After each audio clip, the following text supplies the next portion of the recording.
खमा गणिसा, welcome back to my channel.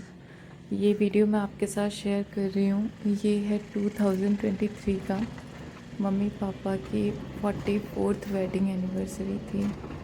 45th wedding anniversary 2024 में लास्ट जो बंदा उन्होंने साथ में बनाई थी। और इस साल माँ साथ नहीं है। 2025 की एनिवर्सरी आने से पहले ही मम्मा चले गए। यहाँ पे ये हम लोग गांव में थे और उदासर में गांव में हम लोगों ने गौशाला के अंदर एनिवर्सरी सेलिब्रेट करी थी। गौशाला में ऐसी गायें हैं जिन गायों का जो लोग गायों को छोड़ देते हैं, जो दूध नहीं दे सकती, लोग ऐसी गायों को छोड़ देते हैं, उन गायों की गौशाला बनाई हुई है। या अंधी गाय होती है, इस तरह से ऐसे डिसेबल गाय भी हैं इनके अंदर। तो उन यहाँ पे 150 से 200 के आसपास गाय हैं, शायद इससे भी ज़्यादा हैं। और इन सब के लिए यहाँ पे एक स्पेशल ट्रीट के लिए लापसी बनाई जाती है गायों के लिए। उस लापसी को ठंडा किया जाता है, फिर इन सब गायों को खिलाया जाता है। तो ये आइडिया बहुत अच्छा लगा था मम्मी पापा को खुद की एनिवर्सरी के लिए कि इससे बेस्ट क्या होगा कि हम लोग कुछ वैसे बनाए कुछ, इससे अच्छा कि एनिवर्सरी को इस तरह से सेलिब्रेट किया जाए। तो उन्होंने एनिवर्सरी पे ये चीज़ सबसे बेस्ट सबको लगी कि गांव की गौशाला में एनिवर्सरी मनाई जाए। और यहाँ पे ये गौशाला जिनके अंडर में है वो गांव में नाथ संप्रदाय का बहुत बड़ा मठ है। उस नाथ संप्रदाय के ये सामने जो खड़े हैं ये मठाधीश हैं और इन्हीं के अंडर में ये गौशाला है। इन्होंने इस गौशाला का निर्माण करवाया है। और ये जो मठ है नाथ संप्रदाय का, बहुत दूर से बाहर से भी लोग आते हैं यहाँ पे, बहुत मान्यता है यहाँ की।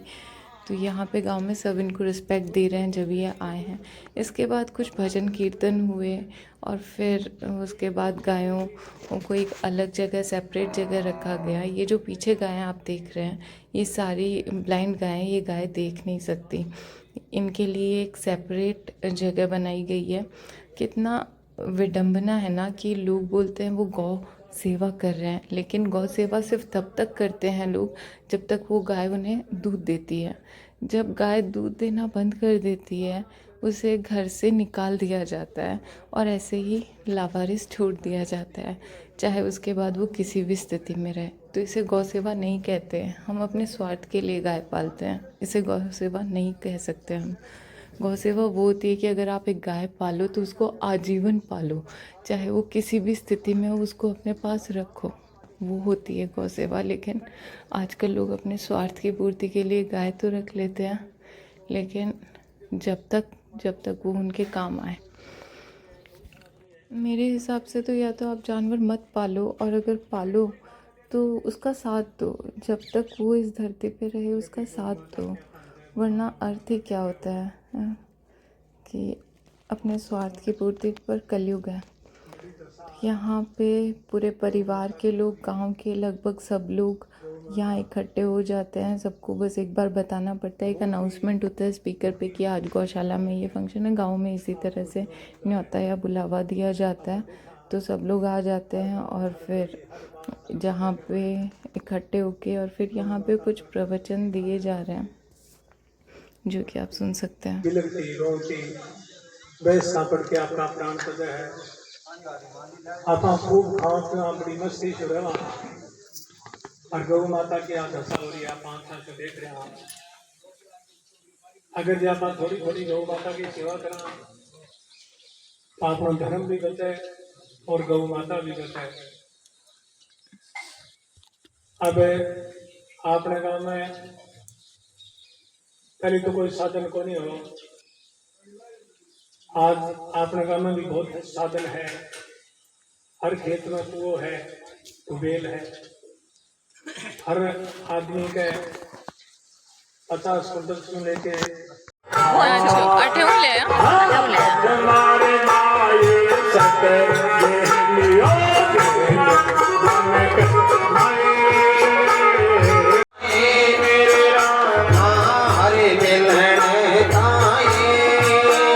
अब आप जैसे देख सकते हो ये गायों को एक बाड़े से निकाला गया है। जहाँ पे लापसी ठंडी की गई थी उस तरफ इन गायों को निकाल के लेके आए हैं कि वो खा सके। पहले बनाई जाती है, फिर उसे एकदम ठंडा किया जाता है, फिर गायों को खोला जाता है कि वो दूसरी साइड आके और फिर प्रसाद पा सके। तो आप किस स्पीड से ये गाय भाग रही है, ये देख के भी इतना खुशी और सुकून मिला ना। देखो ये किस तरह से भाग रही है, और इन्हें पता नहीं कैसे पता चलता है कि किस डायरेक्शन में जाना है, या तो इनको पता है कि इस तरफ इनका खाना है। तो ये ऐसी छोटी छोटी चीज़ें जीवन में करनी चाहिए। और मेरी माँ ने ना हमेशा अपने जीवन को सिर्फ खुद तक सीमित नहीं रखा, बहुत कुछ किया लोगों के लिए, चीज़ दान पुण्य धर्म सब जो कर सकता था ना वो सब उन्होंने किया, और उनसे बहुत कुछ सीखा। और वही सब कुछ ना कुछ मैं आपसे शेयर करती जा रही हूँ, छोटी छोटी चीज़ें। वीडियोस बनाने का बिल्कुल मन नहीं करता, लेकिन यूट्यूब एक तरह का प्रोफेशन है जिसको छोड़ना एक गलती सा है कि अगर आपने किसी चीज़ को शुरू किया है और फिर आप छोड़ दो, और एक माइंड डाइवर्ट भी होता है। मैं वीडियोस बनाती हूँ, उनको एडिट करती हूँ, थोड़ा बिज़ी रहती हूँ, तो मुझे भी सुकून मिलता है। यहाँ मैं आपको पीछे दिखा रही हूँ कि ये जितनी भी गाय हैं ये कोई भी देख नहीं सकती, तो इनको यहाँ सेपरेट अलग से, इनको वहाँ पे पूरा सबके साथ में खोला नहीं गया, इनके लिए यहाँ सेपरेट अलग से ही आ गया है। तो करना चाहिए जीवन में, कुछ ना कुछ आप करके जाओ ना, तो लाइफ में उस वक्त शायद समझ नहीं आती, लेकिन जैसे जैसे उम्र बढ़ती है तब हमें पता चलता है कि हमने अपने पास्ट में क्या क्या किया। अब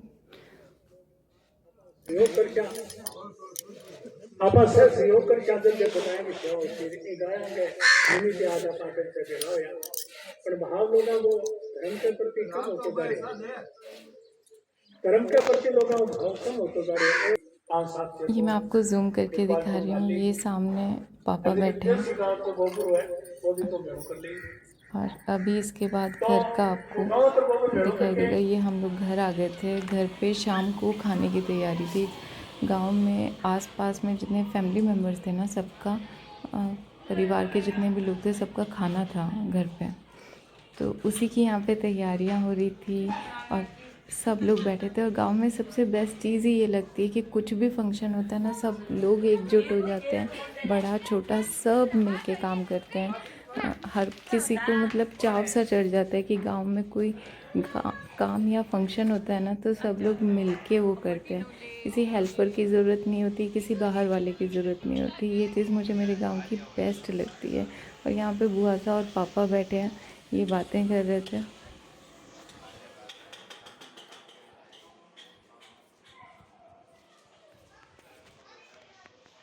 और यहाँ अंदर की तरफ सामने माचे पे जो बैठी है वो मेरी मम्मी है, और ये सारे बीनियाँ और ये सब फैमिली की भाभी साहब बीनियाँ सब लोग, और बाहर की तरफ आगे की तरफ चौक की तरफ बच्चे बैठे हैं, ये खेल रहे हैं। अब फिर से कभी ना उस घर में इतनी रौनक होगी, ना कि इतने मन से कभी कोई फंक्शन होगा, और कभी होगा तो भी इतना मन नहीं करेगा कभी कुछ करने का भी।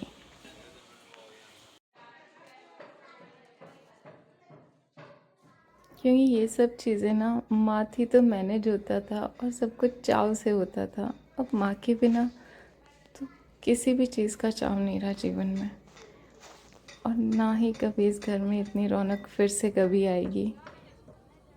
उनके बिना सब कुछ अधूरा है, सब कुछ। ये फैमिली में ये चीज़ आपको भी पता है कि गाँव में कोई भी फंक्शन होता है तो परिवार वाले ही सब कुछ करते हैं। तो ये भाई साहब है, ये बना रहे हैं, और ये भाई है छोटा, ये भी कर रहा है। तो ऐसे सब लोग मिलके काम करते हैं, किसी भी बाहर वाले की ज़रूरत नहीं होती, किसी हेल्पर की ज़रूरत नहीं होती। तो ये बुआ सा और पापा बैठे हैं। बुआ सा मुंडा पर ओढ़ नो रखे, ये दान चढ़िया बाद में हटा ले छोगे।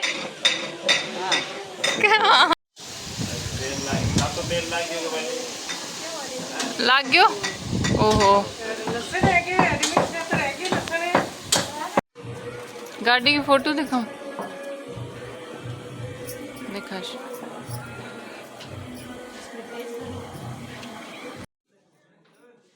ये रात का टाइम है, सब लोग आ गए थे, सब लोग खाना खाने बैठे हैं, और एक जना चार्ट संभाल लेता है खिलाने का, कोई बनाने का, और यहाँ बच्चे खेल रहे हैं। तो बस मैंने अपनी पुरानी यादें शेयर की है आप लोगों के साथ। मेरे मम्मी पापा के बेहतरीन पल जो साथ में बिताए गए वो शेयर किए हैं, जो कभी वापस नहीं आएंगे, सिर्फ इन यादों में रहेंगे। ये काकूसा के बेटे की बहू ने मम्मी पापा को गिफ्ट की थी राधा कृष्ण की। रात को बहुत प्यारी सीनरी थी और मम्मी तो इतना खुश हो जाती थी, मम्मी पापा दोनों बहुत खुश हो जाते हैं राधा कृष्ण का कुछ भी विग्रह देखते हैं। उनको उनका तो फेवरेट है, तो ये उन्होंने गिफ्ट किया था और ये आज भी गाँव वाले घर में लगा हुआ है। Thank you so much for watching. तुमको दे देना फोटो है, बहुत सुंदर है राधा कृष्ण संदेश आधार कमरम लगा लो।